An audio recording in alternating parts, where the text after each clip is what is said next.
राधे राधे, जय श्री कृष्णा। स्वागत है आप सबका मेरे YouTube चैनल सपना कवर व्लॉग्स में। उम्मीद करती हूँ आप सब अच्छे ही होंगे।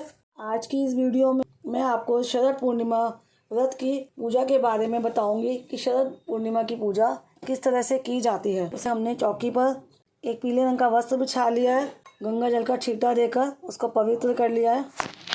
थोड़े से चावल रखे और थोड़े तिल रखने हैं कि कार्तिक के महीने में ये पूजा आती है और इस महीने में तिल से विशेष रूप से पूजा की जाती है। तो भगवान को हमने आसन देना है, तो उसके लिए तिल और चावल रख के मैंने विष्णु भगवान जी के स्वरूप को यहाँ पर विराजमान कर दिया है।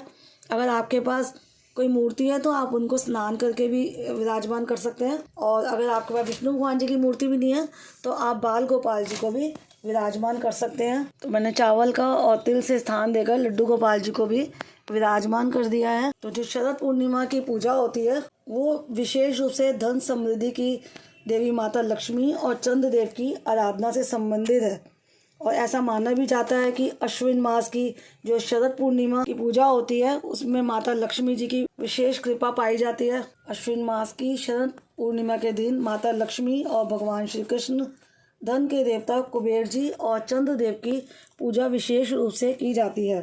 शरद पूर्णिमा की व्रत कथा सुनने से भक्तों को अच्छा सौभाग्य की प्राप्ति होती है, धन समृद्धि का भी आशीर्वाद मिलता है भगवान से। तो कैसे करते हैं शरद पूर्णिमा की जो पूजा होती है वो मैं शुरू कर चुकी हूँ। बाल गोपाल जी को मैंने विराजमान कर दिया है। अब गणेश जी को ही सबसे पहले जो पूजा होती है तो उनको भी विराजमान करेंगे। विराजमान करने से पहले चावल का और तिल का आसन देके उनको हमने विराजमान करना है। माता लक्ष्मी जी को भी चावल और तिल का आसन देंगे और उस पर माता लक्ष्मी जी को विराजमान करके सबसे पहले हमने दीपक प्रज्वलित करके दीपक की पूजा करनी होती है, क्योंकि दीपक हमारी हर पूजा का साक्षी होता है।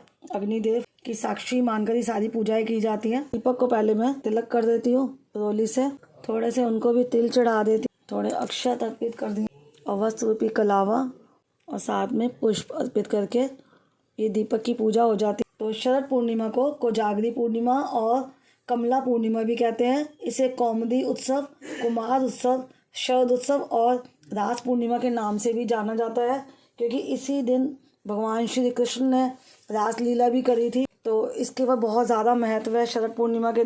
और भगवान जी को विराजमान करने के बाद हम इन्हें शुद्ध जल से छिट्टा देकर पवित्र कर लेंगे। अपने मन में ऐसा भाव रखें कि भगवान को हम स्नान करा रहे हैं।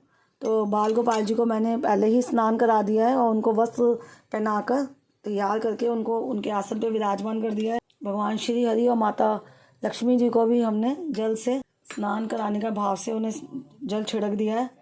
अब उनके ऊपर हमने वस्त्र रूपी कलावा अर्पित करना है।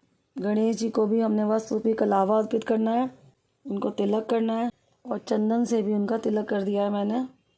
अक्षत चढ़ाकर पुष्प अर्पित कर देंगे। माता लक्ष्मी जी को भी कलावा अर्पित करके, अगर आपका विग्रह बड़ा है तो आप उन्हें वस्त्र पहना सकते हैं।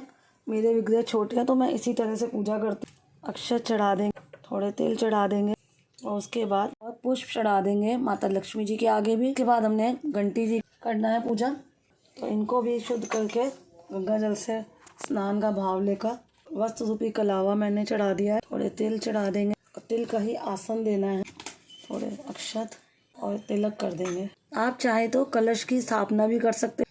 तो कलश की वीडियो मैंने अपने YouTube चैनल पर डाली हुई है, पहले ही उसको देख सकते हैं। घंटी के आगे भी थोड़े से मैं पुष्प चढ़ा दूंगी। सारी देवी देवताओं को इस तरह से विराजमान करके शरद पूर्णिमा पर पूजा करते हुए हमें चौकी पर चावलों से चांद की आकृति बनानी है। इस तरह से हम गोल गोल चांद बना लेंगे। चंद्रदेव के बनाने के बाद पर हम चांदी का सिक्का रख देंगे, की भी पूजा कर देंगे अच्छी तरह से जैसे सबकी की है। वस्त्र रूपी कलावा चढ़ा देंगे। चावल का चांद बना है लेकिन मैंने ये चांदी का सिक्का रखा है, इसके ऊपर हम अक्षत चढ़ाएंगे।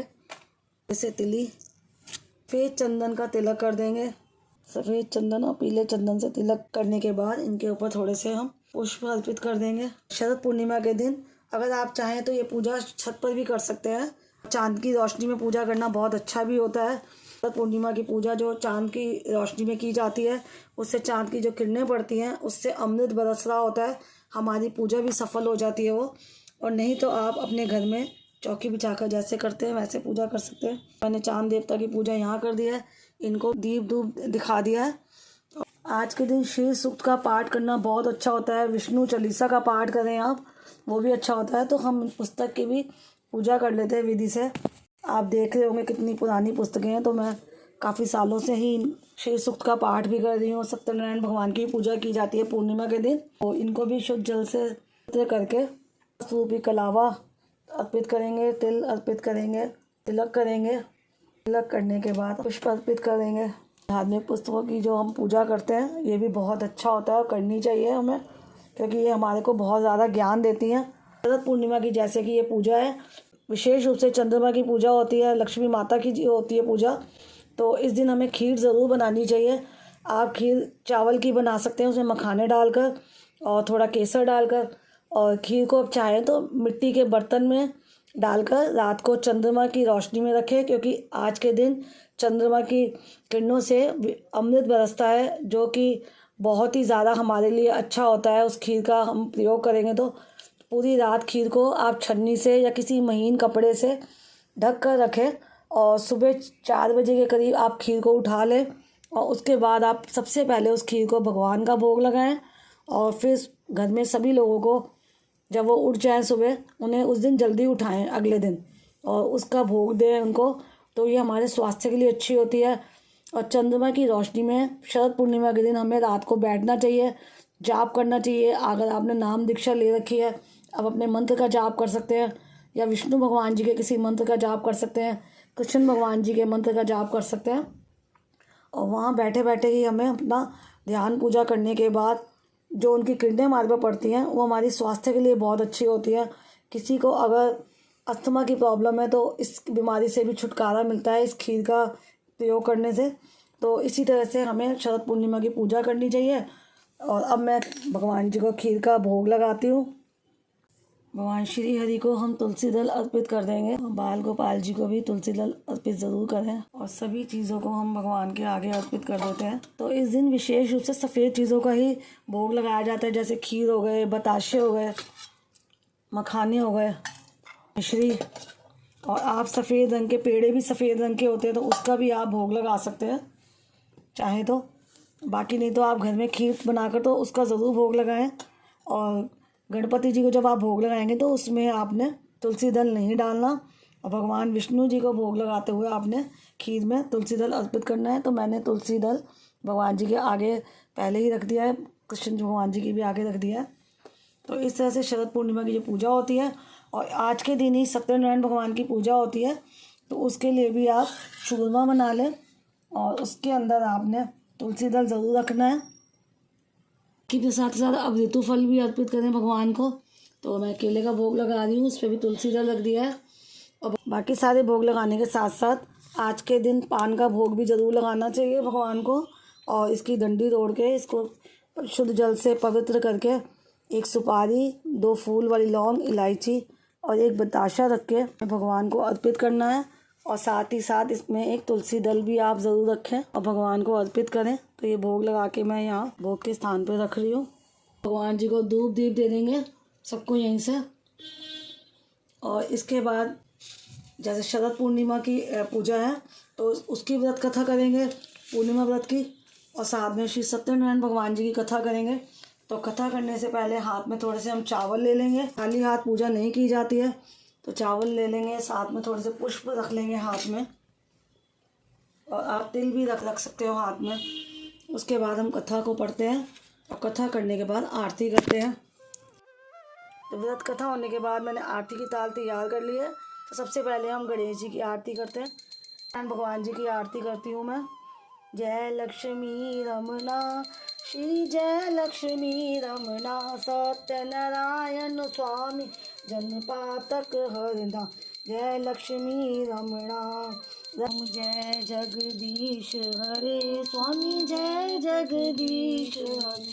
भक्त जनों के संकट क्षण में दूर करे। ओम जय जगदीश हरे। विकार मिटाओ पाप हरो देवा, श्रद्धा भक्ति बढ़ाओ संतन की सेवा। ओम जय जगदीश हरे। आरती होने के बाद सभी देवी देवताओं को, जिनको भी आपने विराजमान किया है अपने घर में चारों तरफ, हम आरती घुमा देंगे और तुलसी मैया को भी आरती दे देंगे और उसके बाद जल का छींटा देकर परिवार के सभी लोगों को आरती दे दें।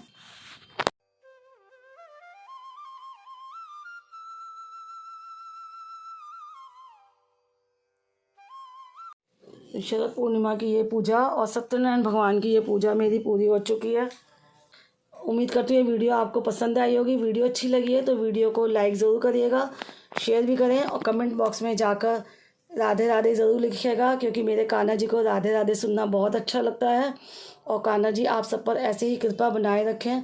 और चैनल पर पहली बार आए तो चैनल को सब्सक्राइब करना बिल्कुल मत भूलिएगा। राधे राधे, जय श्री कृष्ण।